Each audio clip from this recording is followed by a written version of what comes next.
देवी देवताओं की कहानियां। श्रेष्ठ कौन। एक दिन लक्ष्मी की बड़ी बहन ज्येष्ठा ने उससे कहा, काफी दिनों से एक बात मेरे दिमाग में घूम रही है, सोचती हूँ कि तुमसे पूछूं या नहीं। ऐसी क्या बात है बहन? तुम्हारे मन में जो कुछ भी है पूछो, वैसे भी कोई बात मन में न रखकर उसका समाधान कर लेना ही उचित है। लक्ष्मी ने मुस्कुराकर कहा, मैं प्रायः यही सोचती रहती हूँ कि सुंदरता में हम दोनों समान हैं, फिर भी लोग तुम्हारा सम्मान करते हैं और मैं जहाँ जाती हूँ वहाँ उदासी व्याप्त हो जाती है। मुझे लोगों की घृणा और क्रोध ही मिलता है, जबकि हम दोनों सगी बहनें हैं। ऐसा क्यों? लक्ष्मी ने मुस्कुराकर कहा, सगी बहन या समान सुंदरता होने से ही सम्मान नहीं मिलता, उसके लिए स्वयं भी कुछ करना चाहिए। लोग मेरा आदर इसलिए करते हैं क्योंकि मैं उनके घर पहुंचते ही सुख के साधन जुटा देती हूँ। धन वैभव से आनंदित होकर लोग मेरा उपकार मानते हैं, तभी मेरी पूजा करते हैं। उधर तुम्हारा यह हाल है कि जिसके यहाँ जाती हो उसको गरीबी, रोग और विपत्ति सहनी पड़ती है। इसी कारण लोग तुमसे नफरत करते हैं। कोई आदर नहीं करता। आदर पाना है तो दूसरों को सुख प्रदान करो। ज्येष्ठा को यह बात उचित न लगी। उन्हें लगा कि लक्ष्मी को अपनी महिमा पर घमंड हो गया है। उन्होंने तीव्र स्वर में कहा, लक्ष्मी, तुम मुझसे हर बात में छोटी हो, आयु में भी और प्रभाव में भी। मुझे उपदेश मत दो, मैं रंक बना दूं। यदि तुम्हें अपने प्रभाव का घमंड है तो मेरे पास भी अपना एक प्रभाव है। मैं चाह तो तुम्हारे करोड़पति भक्त को भी क्षण भर। लक्ष्मी मुस्कुरा कर बोली, बहन, तुम बड़ी हो, आता कुछ भी कह लो, मगर जहां तक प्रभाव का प्रश्न है, मैं तुमसे कम नहीं हूं। जिसको तुम रंक बनाओगी उसे मैं दूसरे दिन रंक से फिर राजा कर दूंगी। मेरी महिमा का अभी तुम्हें ज्ञान नहीं है और तुम्हें भी मेरी महिमा का ज्ञान नहीं है। जिसे तुम राजा बनाओगी उसे मैं भोजन को भी तरसा दूंगी। देखो बहन, तुम उसे दाने दाने को तरसा सकती हो जिससे मैं रूठ जाऊं। जिसके सिर पर मेरा वरदहस्त न हो उसका तुम कुछ भी अहित कर सकती हो, लेकिन जिस पर मेरी कृपा दृष्टि है उसका कोई भी बाल बांका नहीं कर सकता। यदि तुम अपना प्रभाव दिखाना ही चाहती हो तो कल अपना प्रभाव दिखाकर आजमा लेना। ठीक है, बोलो कहाँ चलें? निकट ही श्यामनगर है। उसमें एक ब्राह्मण रहता है, रामदास। वह प्रतिदिन मंदिर में पूजा करने जाता है और मेरा अनन्य भक्त है। उसी पर हमें अपना अपना प्रभाव दिखाना है। ज्येष्ठा को क्रोध आ गया था। उन्होंने तेज स्वर में कहा, ठीक है, देख लेना, कल तुम्हारा अहंकार चूर हो जाएगा। कहकर वह एक दिशा में चली गई। अगले दिन दोनों बहनें श्यामनगर के विष्णु मंदिर में पहुंची। उन्होंने वेश बदल रखा था। साधारण स्त्रियों की भांति वे मंदिर के द्वार पर बैठ गई। लोगों ने देखा जरूर, लेकिन किसी ने उनकी तरफ कोई विशेष ध्यान नहीं दिया। ध्यान देने वाली कोई विशेष बात थी भी नहीं। वह मंदिर था और वहां प्रतिदिन दीन दुखी आते जाते रहते थे। वहां आने वाले किसी न किसी परेशानी में घिरे रहते थे। फिर भला उन्हें किसी दूसरे की परेशानी से क्या वास्ता हो सकता था? कुछ देर पश्चात पंडित रामदास आया। दोनों बहनों की दृष्टि उस पर जम गई। पूजा करके जब वह लौटने लगा तो ज्येष्ठा ने कहा, लक्ष्मी, वह देखो तुम्हारा भक्त आ रहा है। कर सको तो कोई सहायता करो। हाँ, करती हूँ, कहकर लक्ष्मी ने एक खोखले बांस में मोहरें भरकर वह बांस रामदास के मार्ग में रख दिया। ज्येष्ठा ने बांस को छूकर कहा, अब तुम मेरा प्रभाव भी देख लेना। पूजा करके लौट रहे रामदास ने मार्ग में पड़ा वह बांस का टुकड़ा उठा लिया। उसका सोचना था कि किसी काम आ जाएगा। अभी वह पंडित कुछ ही कदम आगे चला था कि उसे एक लड़का मिला। लड़के ने पहले पंडित जी से राम राम की और बोला, पंडित जी, मुझे चारपाई के लिए ऐसा ही बांस चाहिए। दादा ने यह कहकर भेजा है कि जाओ बाजार से ले आओ। ऐसा बांस पंडित जी कहाँ मिलेगा? रामदास ने कहा, मैंने खरीदा नहीं है, मार्ग में पड़ा था सो उठा लाया। लो, तुम्हें आवश्यकता है तो तुम ही ले जाओ। वैसे बाजार में 1 रुपए से कम का नहीं है। लड़के ने एक चवन्नी देते हुए कहा, लेकिन मेरे पास तो यही चवन्नी है पंडित जी। अभी तो आप इसे ही रखिए, शेष 12 आने शाम को घर दे जाऊंगा। पंडित जी प्रसन्न थे कि बिना किसी हील हुज्जत के रुपया कमा लिया। रामदास पंडित जी ने चवन्नी लेकर बांस लड़के को दे दिया। मंदिर के पास खड़ी दोनों देवियां यह सारी लीला देख रही थी। ज्येष्ठा ने कहा, लक्ष्मी, देखा तुमने, उतनी मोहरे मात्र एक चवन्नी में बिक गई, और अभी क्या, यह चवन्नी भी तुम्हारे भक्त के पास नहीं रुकेगी। चलो उसके पीछे चलते हैं और देखते हैं कि क्या होता है। दोनों बहनें रामदास के पीछे पीछे चलने लगी। एक तालाब के निकट रामदास ने डोलची रख दी और कमल के फूल तोड़ने लगा।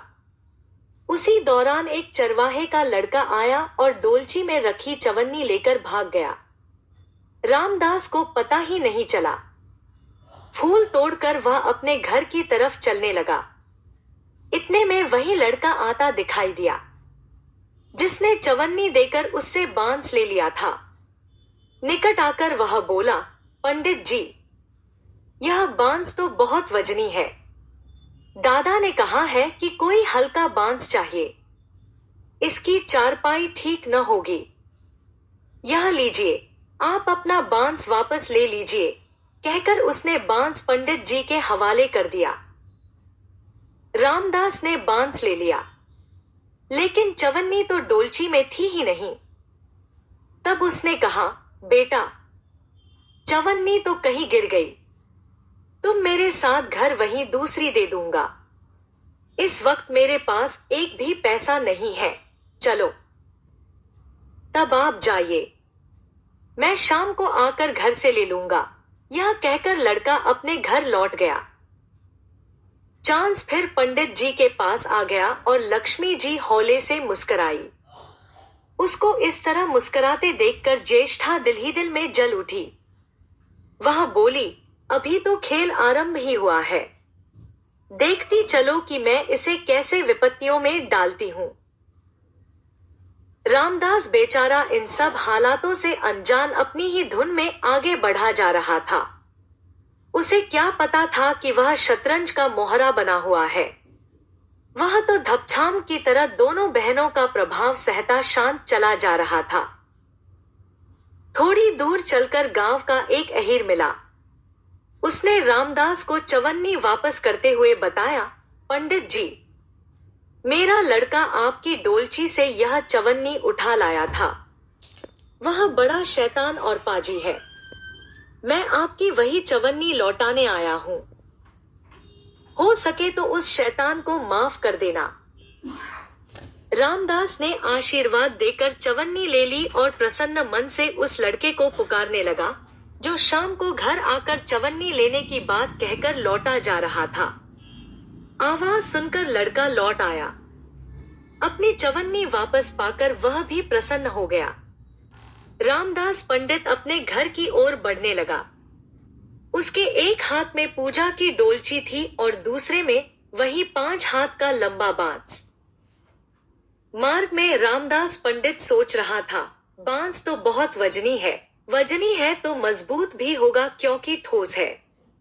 इसे दरवाजे के छप्पर में लगा दूंगा, कई वर्षों के लिए बल्ली की जरूरत न पड़ेगी। ज्येष्ठा को उसके विचार पर क्रोध आ गया।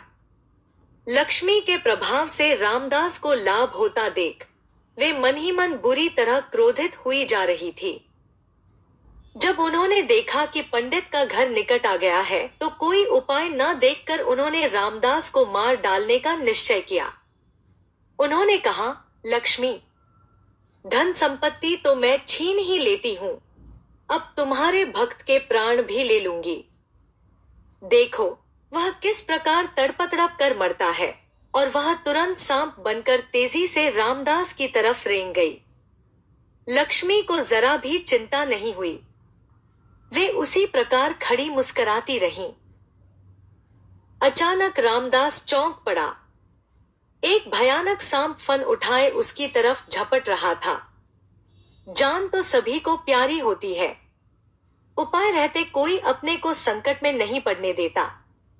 रामदास ने पगडंडी वाला मार्ग छोड़ दिया और एक तरफ को दौड़ने लगा, मगर सांप बनी ज्येष्ठा उसे भला कहां छोड़ने वाली थी।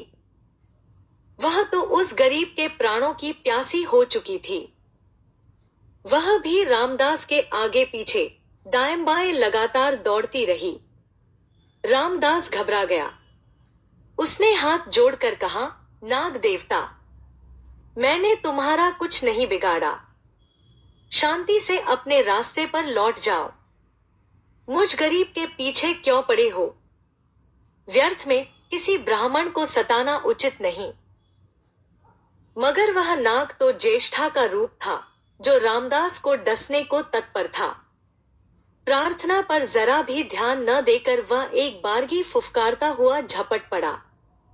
जब रामदास ने देख लिया कि बिना संघर्ष किए जान नहीं बचेगी तो उसने प्राणरक्षा के लिए भरपूर जोर लगाकर वही बांस सांप के ऊपर दे मारा।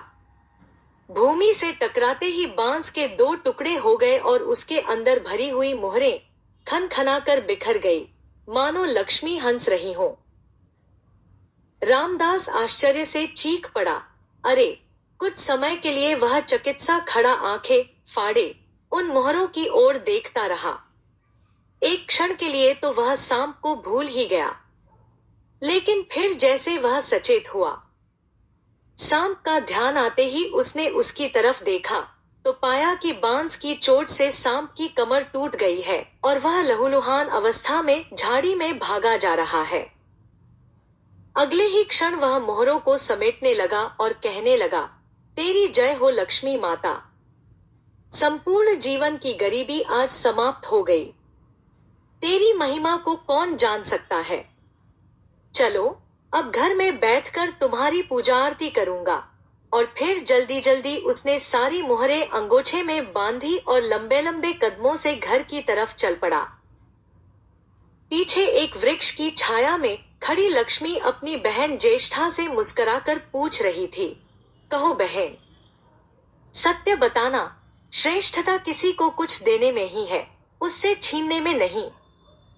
ज्येष्ठा ने कोई जवाब नहीं दिया। वह चुपचाप उदास खड़ी रही। लक्ष्मी ने उनका हाथ पकड़कर कहा, फिर भी हम तीनों बहनें हैं, हर जगह साथ साथ ही रहेंगी। आओ अब प्रस्थान करें। दोस्तों, अगर आपको यह कहानी अच्छी लगी हो तो चैनल को सब्सक्राइब करें, कमेंट करें और लाइक करें।